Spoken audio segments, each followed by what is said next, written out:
એમનામ હતું, શૂટિંગ થયું જ નહીં.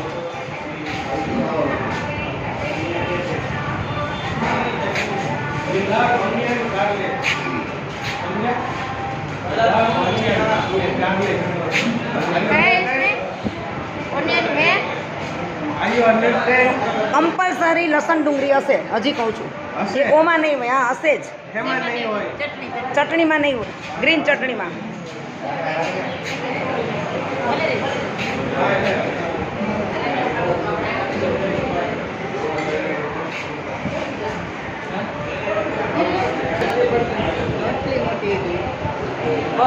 આ અમારા ધોરાજીના લાડકા બેન, અમારા જયંતિભાઈના એકદમ પ્રિય મિસિસ, લવલી મિસિસ.